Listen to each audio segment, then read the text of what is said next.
untuk mewujudkan perdamaian, kita harus menjamin keamanan Israel. Itu adalah pernyataan yang terukur dan Pak Prabowo ngerti sejarah. Justru orang-orang yang nyinyirin Pak Prabowo itu orang-orang yang ahistoris dan minim literasi sejarah. Gue jelasin faktanya. Faktanya, lu giliran gue ngomong gak ada yang tepuk tangan lu bangke. Jangan bangke tepuk tangan ke oposisi doang dong. Jadi nih faktanya Bang Iman. Semua konflik di sana dimulai dari Arab nyerang Israel duluan. Ini fakta. Tahun 1948, pertama kali perang itu koalisi negara-negara Arab nyerang Israel. Tahun 1967, koalisi negara Arab menyerang Israel, disikat duluan sama Israel, dikenal dengan perang 6 hari.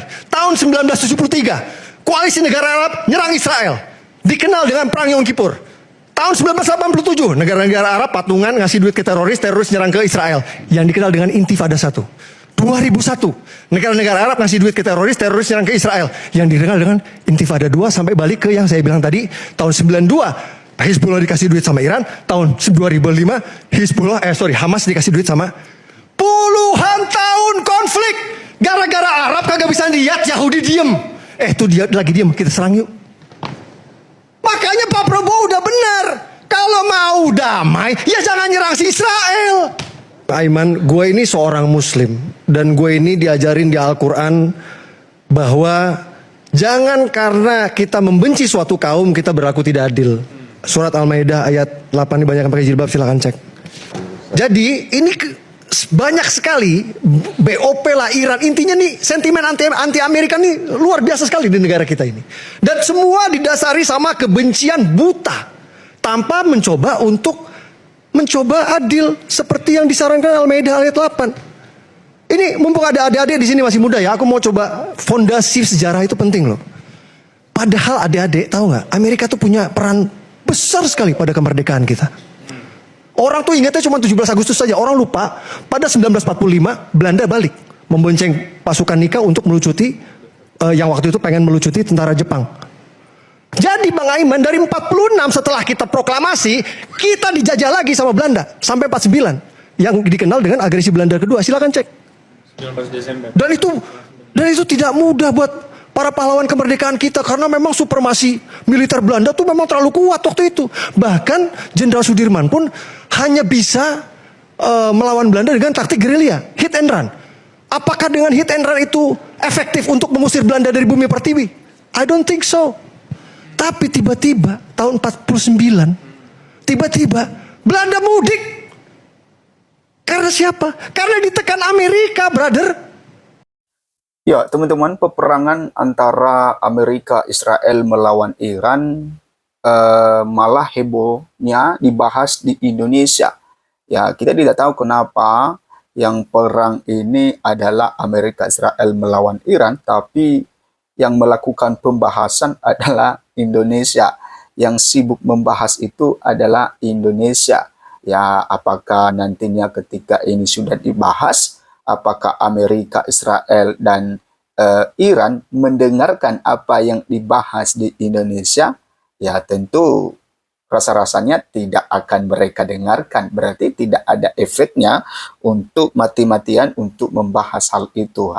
Ya apa yang dilakukan harusnya? Ya kita harusnya bersiap-siap, berjaga-jaga supaya nantinya ketika ada negara lain yang menyerang kita, maka negara kita memiliki sistem pertahanan. Nah itu harusnya yang dibahas, bukan malah konflik dari Amerika, Israel, Iran ini. Ya itu kan urusan mereka. Jadi harusnya dengan situasi seperti ini kita memulai supaya ya negara kita memiliki sistem pertahanan yang cukup, dan ketika ya ada negara yang mengganggu kita, maka kita bisa membalasnya. Harusnya seperti itu, tapi kita tidak tahu kenapa Amerika Israel yang berperang malah yang sibuk membahasnya adalah Indonesia. Nah, apa perdebatan di stasiun televisi yang disiarkan di televisi adalah sesuatu hal yang membuat kita bingung, teman-teman, karena yang satu kubu mengatakan ini, yang satu kubu mengatakan ini. Ya, kita tahu bahwa Amerika, Israel, dan Iran itu ya tidak akan pernah mendengarkan apa yang dibicarakan di Indonesia tentunya. Malah ya ketika Presiden Prabowo Subianto saja ingin mendamaikan ya kedua negara yang berperang itu Amerika, Israel, dan juga Iran, maka belum tentu juga mereka mendengarkan itu. Dan itu yang disampaikan oleh Pak Yusuf Kalla, bahwa kan negara kita ini ya adalah negara yang masih di bawah Amerika. Nah tentu ya pasti mereka tidak akan mendengarkan apa yang disampaikan oleh pemimpin kita ketika misalnya Pak Prabowo ke sana untuk ya menjadi juru damai. Nah apalagi perdebatan-perdebatan yang seperti ini.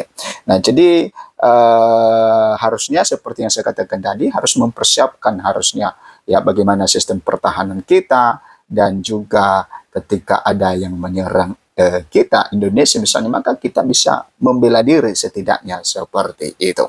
Nah teman-teman silakan memberikan komentar Anda mengenai hal ini. Nah sekarang kita melihat beralih bagaimana perkembangan kasus ijazah Pak Jokowi yang terus bergulir, dan kita masih belum tahu kapan akan disidangkan nanti kasus ijazah.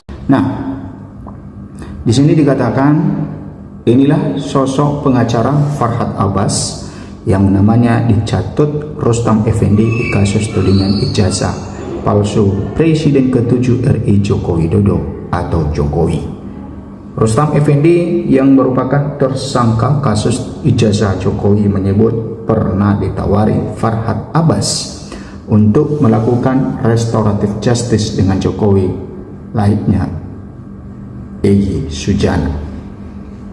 Seperti diketahui, Egy Sujana akhirnya lepas dari status tersangka setelah mendapat restoratif justice. Diakui Rustam, sebenarnya dia juga banyak mendapat tawaran restoratif justice dari pihak-pihak yang dia sebut orang-orang Jokowi. Bahkan secara belak-belakan dia menyebut nama pengacara Farhad Abbas. Farhad Abbas mungkin niatnya juga baik, bukan niatnya sampai sana dapat sesuatu. Ya mungkin ya kalau itu mah masalah dialah ungkapnya. Nah, Rustam menolak tawaran itu karena tujuannya memang untuk membuktikan kepalsuan ijazah Jokowi. Makanya kami sampai hari ini kami masih terus karena itu lihatnya ke atas. Nah, Rustam mengakui tak hanya dia saja yang mendapat penawaran, tapi dua tersangka lain di klaster pertama, yakni Kurnia dan Rizal Fadilah. Dia akui sebenarnya dia bersama tersangka lain itu berkawan dan kerap berdiskusi masalah ini.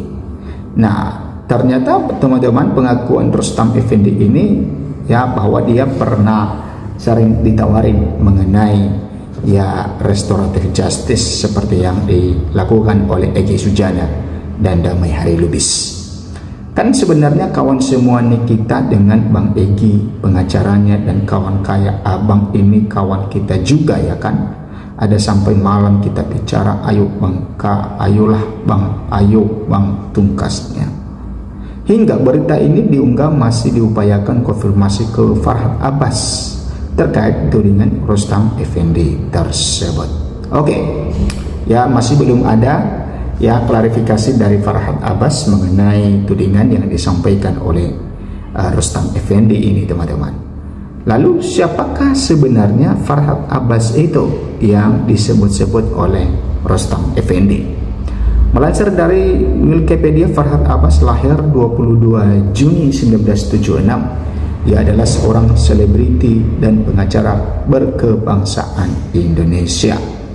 Ya, dia adalah seorang selebriti dan dia juga adalah pengacara yang berkebangsaan Indonesia. Nah, kita lanjut teman-teman. Melihat siapakah Farhad Abbas yang dikatakan oleh Rustam Effendi. Ia merupakan putra dari pakar hukum Abbas Said.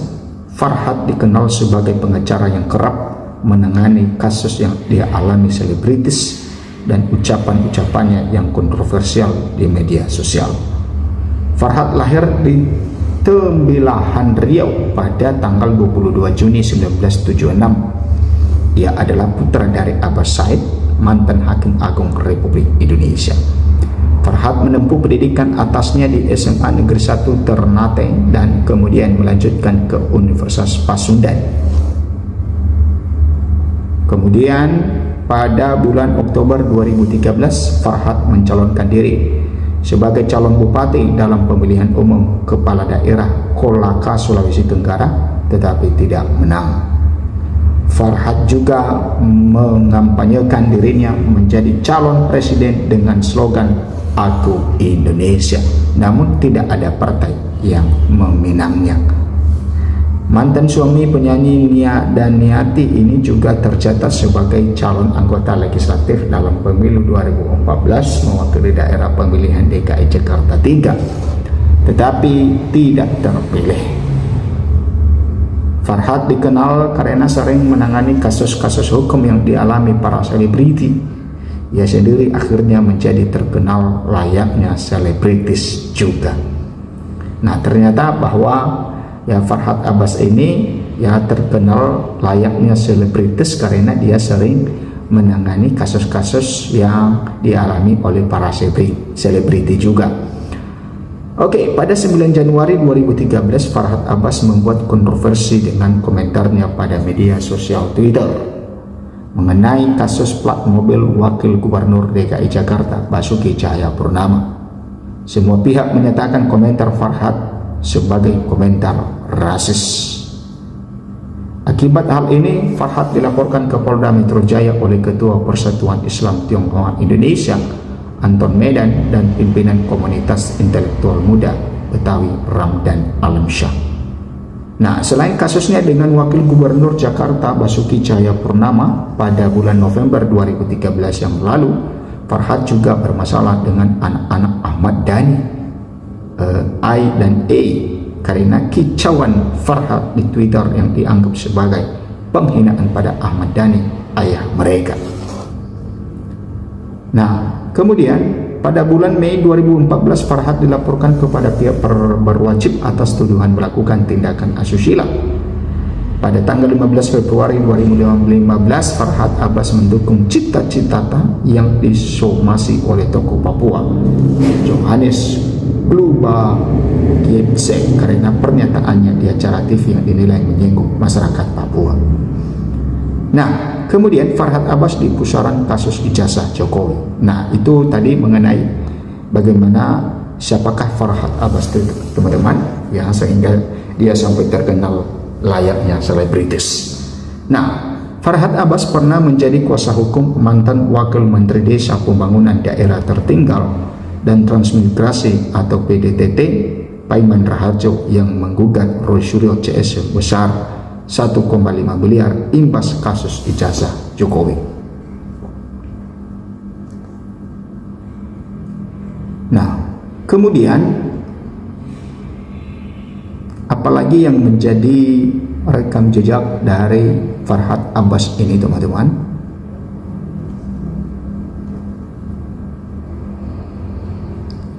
Farhad mengatakan kliennya merasa dirugikan karena telah difitnah secara keji pada kurun Mei hingga Juli 2025 di media sosial oleh Roy Suryo dan kawan-kawan.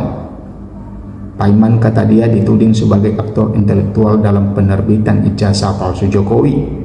Roy Suryo CS menuding penggugat Paiman sebagai otak yang memalsukan dan mencetak ijazah sarjana milik turut tergugat 2 Jokowi di Pasar Pramuka, kata Farhad. Padahal, kata Farhad, Mabes Polri sudah menerbitkan surat perintah penghentian penyelidikan kasus ijazah palsu Jokowi yang dilaporkan Roy Suryo dan kawan-kawan. Polisi juga menyatakan bahwa ijazah Jokowi yang diterbitkan Universitas Gadjah Mada UGM asli. Oleh karena itu, Farhad meminta Majelis Hakim Pengadilan Negeri Jakarta Pusat menyatakan Roy Suryo dan kawan-kawannya melakukan perbuatan melawan hukum. Ia juga meminta agar penghentian penyelidikan oleh polisi sah dan berkekuatan hukum. Nah, itu teman-teman ya mengenai Farhad Abbas yang disebut-sebut oleh Rustam Effendi. Ya, silakan memberikan komentar Anda. Sampai jumpa di video berikutnya.